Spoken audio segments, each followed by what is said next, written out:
Hi, இன்னியோட study plan என்னன்னு பார்த்தீங்கன்னா, டே 5யோட study plan. டே 5ல் வந்து ஆப்டிடியூடுக்கு என்ன கொஷின் பேப்பர் எடுத்திருக்கேன்னா 2014 கொஷின் பேப்பர் எடுத்திருக்கேன். ஸோ இது குரூப் 2 என்ன லெவல் ஆஃப் எக்ஸாம்னு தெரியல, இங்கே மென்ஷன் ஆகலை. நெக்ஸ்ட்டு வந்து பார்த்திங்கன்னா, தமிழில் வந்து பார்ட் சியில் 9ம் 10ம். நெக்ஸ்ட்டு இலக்கணம். ஸோ இலக்கணம் வந்து பார்த்திங்கன்னா 19ம் 18ம் டாப்பிக்கு.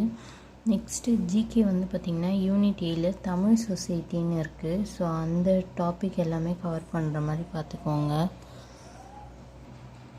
ஸோ நெக்ஸ்ட்டு வந்து என்னால் இந்த ஸ்டடி பிளான்லாம் ஃபாலோ பண்ண முடியல, அப்போ நான் என்ன தான் பண்ணுறது அப்படின்னு கேட்டிங்கன்னா, ஆனால் படிக்கணும் அப்படின்னா நீங்கள் வந்து சிலபஸை ஃபாலோ பண்ணி நீங்கள் உங்களுக்கு என்ன தோணுதோ, எப்படி படிக்கணும்னு தோணுதோ, இல்லை எதை ஃபஸ்ட்டு கவர் பண்ணணும் அப்படின்னு தோணுதோ அதுபடி படிங்க, ஓகேவா?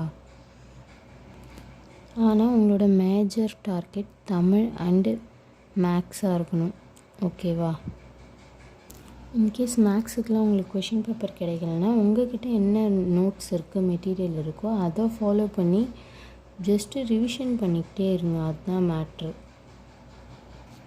ஷார்ட் டேர்மில் நீங்கள் எல்லாமே கவர் பண்ணணும் அப்படின்னா உங்களுக்கு இருக்கிற ஒரே வழி என்னன்னு பார்த்தீங்கன்னா சிலபஸ் வைஸ் படிக்கிறது தான்.